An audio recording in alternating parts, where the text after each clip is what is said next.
Sobat basi, kenapa sih kita ngebahas baru sekarang? Karena sebenarnya kita juga penasaran nih kelanjutannya seperti apa ya. Apakah iya masalahnya sudah mulai tuntas? Apakah sudah ada solusi untuk anak-anaknya yang kelima orang itu? Dan juga ini buat bahan apa ya, kita sebagai orang tua mungkin kita tidak melakukan penelantaran seperti itu tuh adalah kasus ekstrimnya. Tapi tanpa disadari banyak hal-hal yang kita lakukan dalam kehidupan sehari-hari tanpa kita sadari sekali lagi itu ternyata kategori menelantarkan anak. Oleh karena itu sekarang saya juga sudah mengundang Bapak Sutanto, beliau adalah komisioner KPAI. Selamat pagi Bapak. Selamat datang kembali ya Pak ya. Ini pokoknya kalau kita ngomongin kekerasan pada anak-anak pasti ada beliau ini yang satu kita datangin ke sini. Pak, sekarang kita pengen tahu perkembangan kasusnya udah sampai mana nih Pak? Ya, yang terakhir memang kita sedang dalami terkait dengan pengalihan hak pengasuhannya. Yang pasti kalau kita concern menurut Undang-Undang Perlindungan Anak itu kan sampai derajat ketiga yang memang berhak derajat ketiga? Sampai derajat ketiga. Nenek, bibi, tante yang memang punya hak untuk mengasuh anak. Kecuali kalau memang sampai derajat ketiga memang tidak dimungkinkan, baru kemudian misalnya pengasuhan alternatif, katakanlah lembaga pengasuhan yang memang kemudian diberi wewenang untuk melakukan pengasuhan. Tetapi ini kan sedang proses assessment ya, siapa yang sebenarnya layak, karena ini butuh ketelitian dan kehati-hatian. Jangan sampai anak yang menjadi korban penelantaran kemudian terlantar kembali karena kompetensi yang tidak support untuk mengasuh kelima anak itu. Dan harus lima-limanya ya Pak, nggak bisa dipisahin ya Pak ya? Betul, idealnya seperti itu. Oh gitu. Ya. Jadi maksudnya kalau misalnya ternyata umurnya beda ya? Umurnya emang itu nggak ada kemungkinan untuk ya sudah dipisahkan yang dua. Misalnya yang tiga tua ikut tantenya, yang dua ikut neneknya misalnya, karena ternyata mereka dari segi biaya nggak mumpuni gitu untuk misalkan 5 anak. Kalau enggak ya Pak, kalau menurut saya sih, saya berdasarkan pendapat dari psikolog anak, pakar psikolog anak dikatakan bahwa pemisahan ini kan mereka tuh kan ada support system ya. Berlima ini kan mereka merasa bersama. Berlima merasa secara psikologis mereka saling support.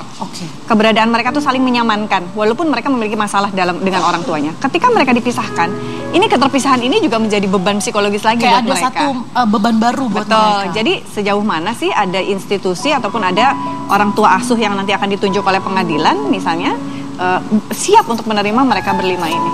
Nah, kalau dari KPAI sendiri gimana nih Pak? Iya, memang pertimbangan utama adalah mana yang terbaik buat tumbuh kembang mereka. Contoh misalnya, kalau idealnya memang kelima anak itu memang bisa bersama-sama diasuh berbasis keluarga. Idealnya memang seperti itu, karena pertimbangannya adalah proses interaksi sosial yang setiap hari yang sebenarnya sudah terbangun di dalam keluarga. Itu kan juga menjadi pertimbangan. Jangan sampai anak misalnya katakanlah dipisahkan dengan pertimbangan aspek ekonomi karena keluarga pertama, keluarga ketiga yang dimungkinkan untuk mengasuh karena pada pertimbangannya aspek pertimbangan ekonomi, tetapi tidak mempertimbangkan aspek perkembangan psikologi buat mereka, itu tentu juga tidak ideal lagi.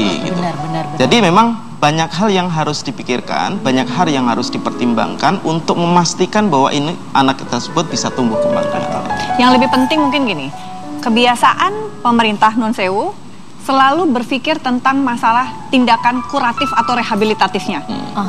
Tapi tindakan pencegahannya enggak gitu. Nah makanya dengan kasus ini, mari kita sama-sama berpikir supaya nggak kejadian, apa yang harus kita lakukan itu yang lebih penting.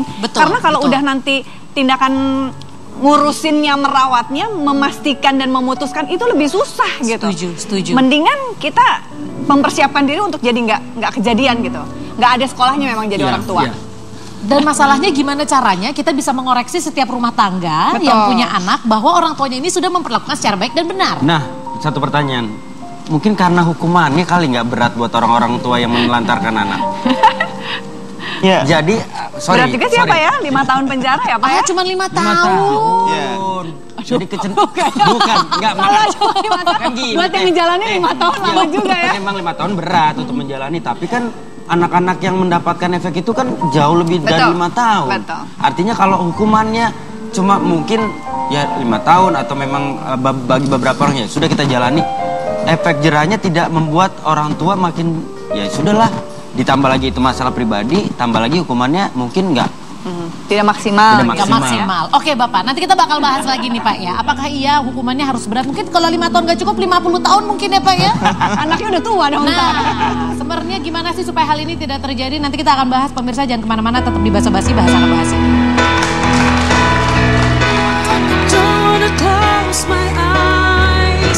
I just wanna fall asleep 'cause I miss you, babe, and I don't